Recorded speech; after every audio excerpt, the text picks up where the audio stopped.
You ever wake up and think, well, this can't get any worse? Yeah, I used to say that every Monday, but that was before aliens dragged me off in the middle of a full-body coconut oil rub. Imagine my luck one minute. I'm massaging a grumpy accountant named Linda. The next, I'm being yanked through a wormhole by 7 Fed-all women who look like runway models, crossed with mood lighting. I tried to play it cool after all, who wouldn't want a little galactic adventure, until I noticed the royal guards wore what looked suspiciously like bathrobes and had these weird stress lines on their faces and the fact that one of them barked orders in perfect English, "You human, we require your hands," which in most situations would have sounded like the best pickup line I'd heard in weeks. But right then it felt more like an HR violation, so there I am, groggy, oily, and confused, standing in a marble hall that smelled like lavender and anxiety. The queen. Or at least I guess she was the queen based on the big shiny crown, and the way everyone bowed whenever she sneezed fixed me with the kind of stare I usually got when I suggested a foot rub without extra charge. Our species suffers from chronic tension. We have not produced an heir in decades. She paused, scanning me up and down, like I was a questionable item at the clearance rack. Your presence is our last hope. I tried to object. I'm just a masser. I mostly dough lower backs and the occasional stressed-out accountant. You probably want a fertility specialist, maybe someone with a degree in biology, not body butter. She didn't blink. Prepare the human for demonstration. Commence the ritual of release. The guards hustled me over, and suddenly my hands became the most important thing in the galaxy. Just relax, I muttered as much to myself. As to the queen, let me work my magic fingers, no promises, but you'll definitely feel something. Of course, everything I said sounded wrong. At least 3 guards dropped their ceremonial towels and giggled. I started with what I knew. Gentle pressure, small, circles, a little deep tissue action right under the shoulders. She stiffened, then all at once, her entire body spasmed like someone had plugged her into a socket. There was a noise, sort of like a kettle about to blow, and the crown started to glow. Alarms went off. Some weird alien aromatherapy filled the room. I panicked and nearly asked for hazard pay, but the queen's eyes rolled back into light. The tension broke like a dam. The queen let out a breath that probably registered on the seismic scale, and then came the applause, actual applause. I hadn't gotten that since high school gym class, and even then, it was only because I finally cleared the rope. The queen sat up, her face radiant. He has done it. The great release, our people are saved. She gestured to the council, who immediately began arguing about who was next. One of the counselors pointed at me. His technique is legendary.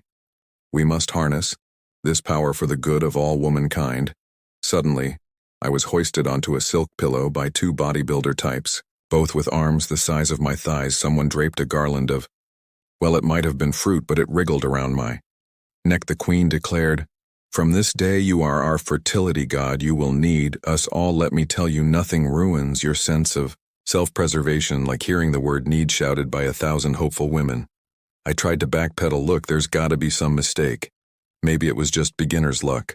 I mean, sometimes even a broken clock is right twice a day, right?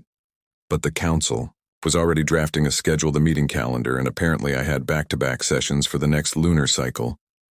I caught my reflection in a polished pillar, oily, terrified, dressed in what looked like a toga made from silk napkins.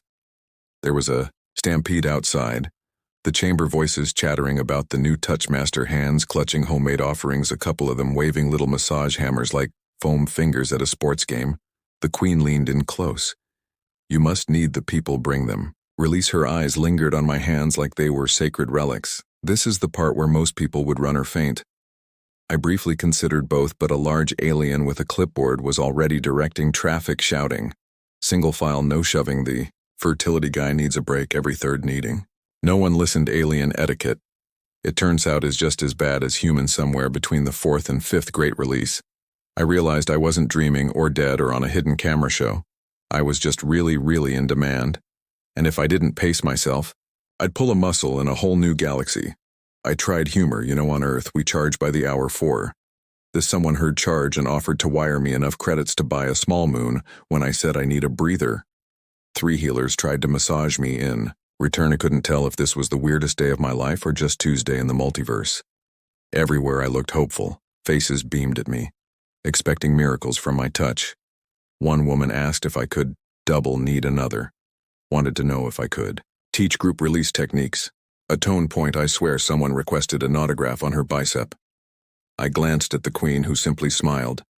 You have awakened hope, Earthman. Our people will thrive. You may need as many as you wish, or as few. But you must. Need someone. The crowd erupted again. By the time the next client sat down, I knew two things. One, I would never look at a spa menu the same way again. Two, when the universe calls on you for your unique skills, you better have strong hands and a good sense of humor, and maybe a really, really good lawyer. Being worripped isn't as glamorous as it sounds. I barely got to breathe before the next wave of hopeful faces crashed into my personal space like a tidal wave at a water park. Alien hands tugged at me, some gentle, some less so, while a high-pitched voice read out a list of priority releases that, judging by the length, would take a year. Even if I never slept, the council insisted it would rejuvenate the line. But I was starting to worry about my own. They brought out a royal ledger, more like a scroll, that rolled halfway across the chamber floor, listing every woman who'd waited for the touch, names, titles, some with detailed notes like extra attention, prefers gentle kneading, allergic to chamomile. You ever think your work calendar is bad? Try one that lists in detail every part of every body you're expected to address. My hands were famous, now the holy palms. Someone whispered the divine fingers. I wish they'd called me something like Brad the Reluctant, but noon. Ever asked the talent? At least half the kingdom queued for private sessions. The first was the queen's second cousin, stiff as a board, eyes wide with hope. Nervous about her first release, she blurted out, "Is it supposed to tingle?" And I tried to keep a straight face. Sometimes the first time is intense. Word spread. Some brought gifts, flowers, fruit, a robe made of what I prayed was just synthetic fur. One nervous royal handed me a jar labeled euphoric massage paste, used liberally. The guards offered security, but honestly I felt safer with the guards outside, not watching my every move. Then came the questions. How do humans do it so easily?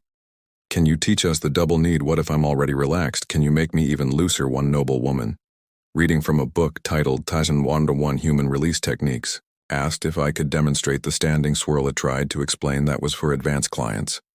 Only a royal scientist asked for a sample of my DNA, purely for research. Another one tried to fit my hands with enhancement gloves that looked like oven mitts. With light-up fingertips, I declined. The last thing I needed was for me hands to glow every time I brushed against someone. The news got out. Earthman touch, savior of the species, read one banner. A group of fans waved need me signs and tried to get selfies, but the security bot shed them away. The palace kitchen evenly named the daily bread divine loaf needed by the gods. Will, I had to bite my lip to keep from laughing when the chef asked if I'd like a taste of my own kneading, and then jealousy, never far from worship. One burly alien suitor who looked like he benched spacecraft for fun cornered men near the rose gardens. You touch her, I touch you, he growled. I put up my hands. Buddy, I'm only here for professional release.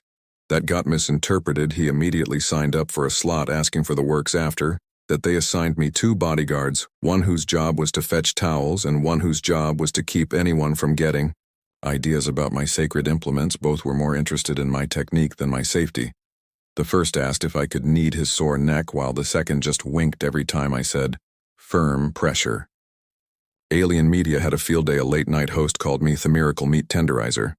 While tablets speculated on how many sessions I could handle per day, I saw myself drawn as a cartoon, buff arms, rays of light shooting from my palms, hearts in every corner. He's got the touch was the headline. I was never even that popular at summer camp. No break in sight. The Ministry of Release brought me a schedule dawn to dusk, with every session supervised by certified witnesses to ensure no shortcuts. I tried to get out of it. Humans require 8 hours of rest, but they just offered me a sleep pod, shaped like a giant hand. I declined between sessions. The council pestered me with proposals.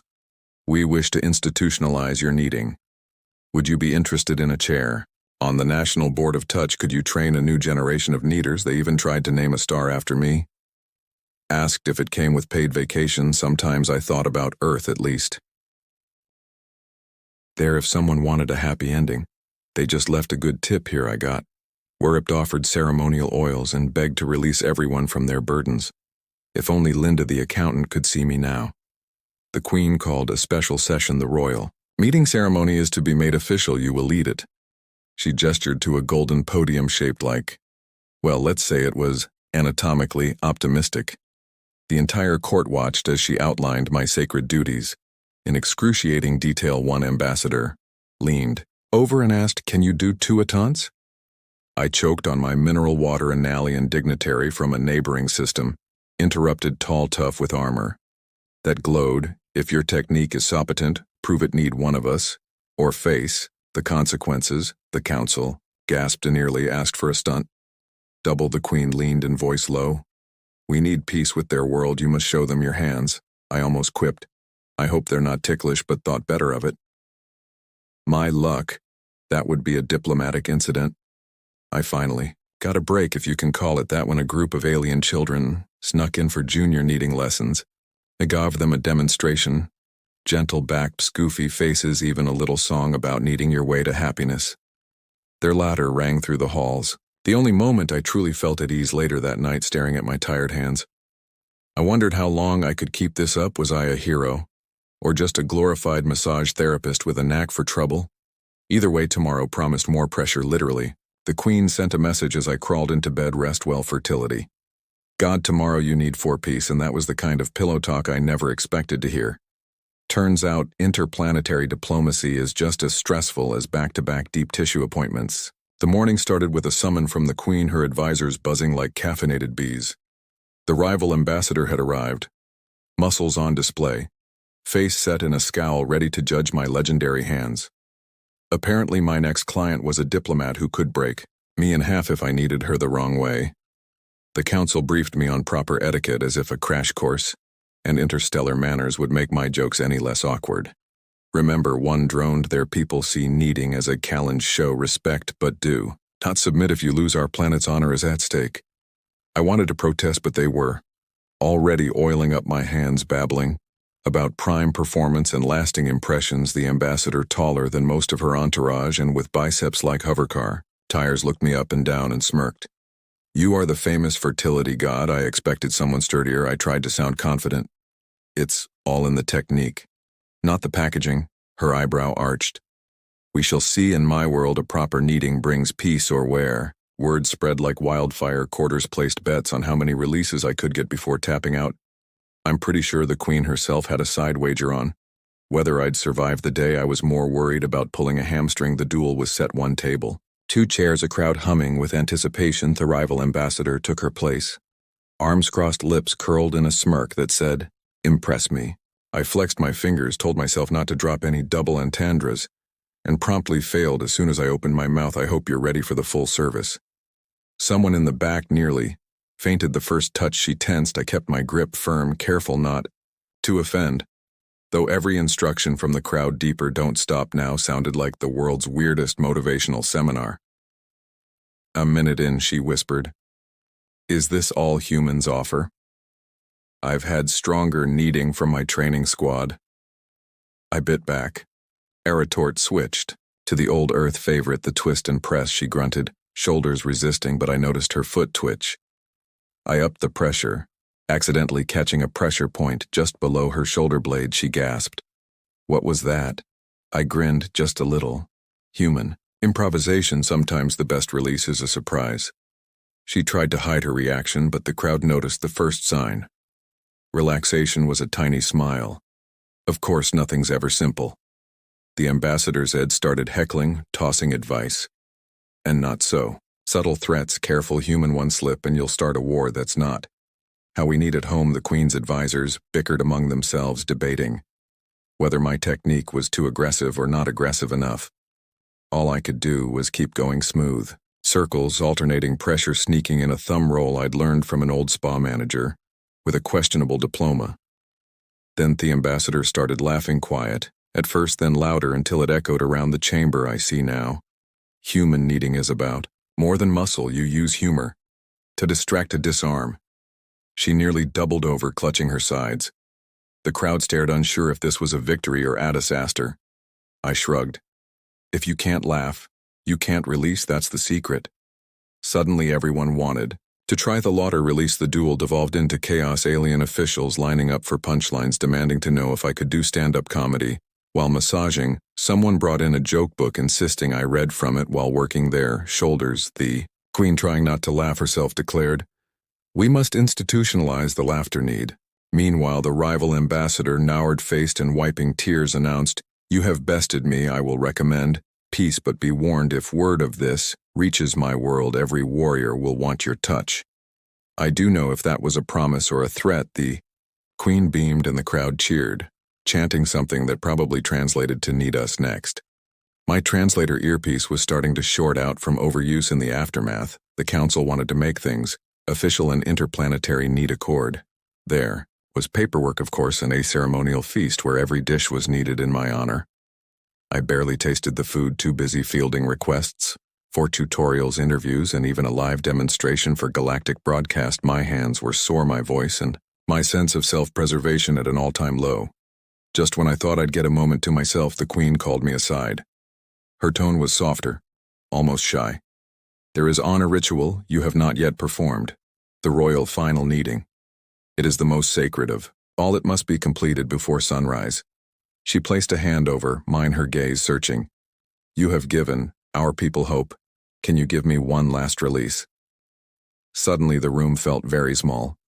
I wanted to say something smooth, but all I managed was, "I'll give it everything I've got." The queen smiled. "That's all any god can do." As I prepared for what might be the most important meeting of my life, my mind flashed back to home, my old boss, my empty tip jar, my last customer review, hands too soft, jokes too corny. Here, the things that made me ordinary on Earth had turned me into a legend, and yet I still felt like the same awkward guy who tripped over his own feet and forgot to charge extra for aromatherapy one last time. I flexed my fingers, rolled my shoulders, and reminded myself, in a galaxy of tension, a little human touch goes a long way. And maybe, just maybe, being a fertility god wasn't the worst gig in the universe, so long as I survived the final need. Always thought final performance sounded like something only rock stars and washed-up actors talked about, but that night, as the entire planet buzzed about the royal final kneading, I understood the pressure. My hands tingled with both exhaustion and nerves. Word had spread. This was the need that would decide the fate of the royal line, maybe the fate of the species. No one wanted to see the fertility god choke on the last act. Mindbox. Yes, the aliens set up an intergalactic messaging account for me. Was full of tips and warnings. Try the double thumb twist, don't forget to stretch. Whatever you do, avoid the left lower quadrant, it tickles the queen and she might banish you to the salt mines, the Ministry of Release, and a protocol packet with enough rules to make a tax accountant sweat.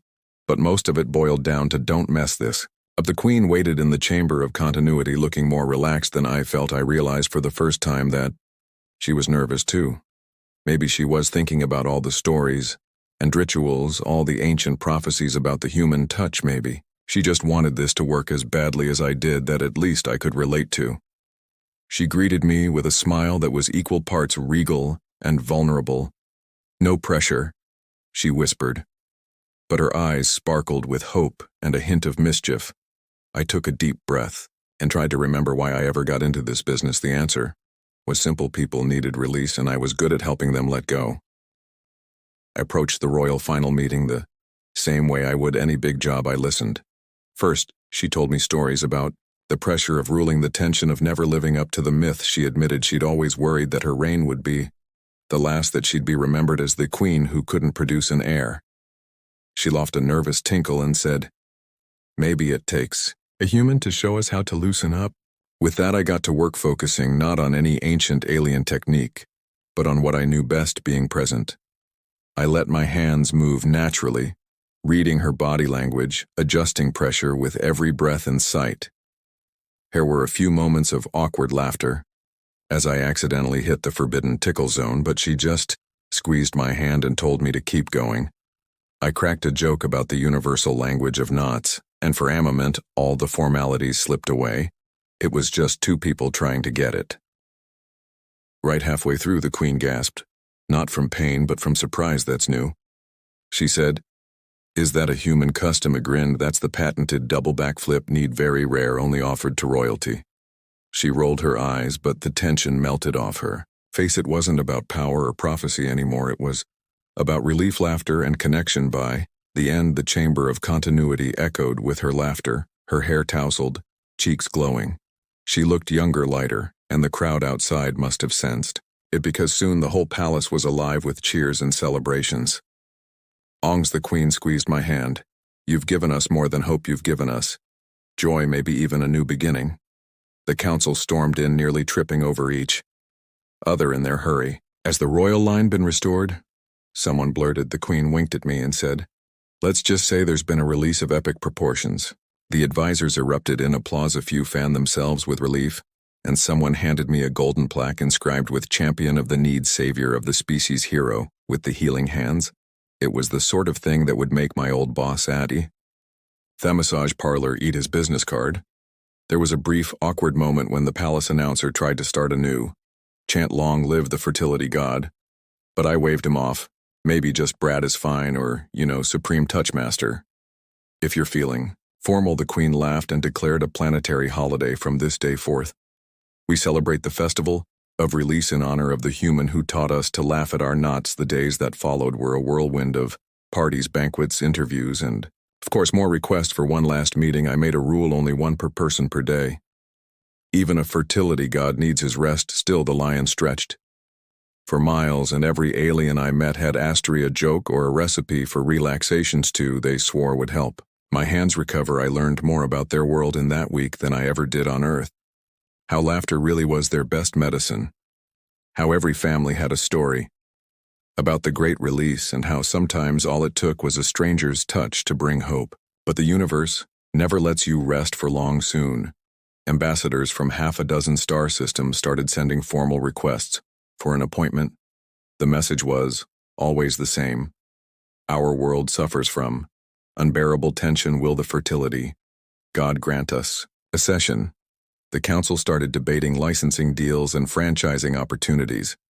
One advisor seriously suggested I launch a Hollet channel need across the stars. It was flattering, but I knew I couldn't stay forever. At a final banquet, the Queen pulled me aside. You have given us more than you know, but what will you do now? I thought about it. Earth, my old life, the misconnections and the tips I'd never gotten. And I realized for the first time I wasn't running away from anything. I'd made a difference, and I was ready for whatever came next. I think it's time I go home, I said, but don't worry, I'll always have a need for this place. She rolled her eyes, groaned, and hugged me, laughing. Go, Brad, and thank you for everything. They sent me home with a hero's farewell and a suitcase full of gifts, alien oils, an honorary degree in intergalactic touch therapy, and enough massage appointments booked for the next 2 centuries back on Earth. I opened my own place. Brad's universal release business boomed. My first client was Linda, the accountant who complained about her shoulders but left with a grin. Word got out. Lines of blue-kinned tourists stretched down the block. There were requests from other planets, other queens. Sometimes I'd get a thank you note on my intergalactic inbox, usually with a joke about knots tension or that legendary final needing life. Never digit boring again. And if anyone asked me how I saved a species, I just smile, flex me fingers, and say it's all in the touch. After all, in a universe full of pressure, sometimes the thing everyone really needs is just a little human release.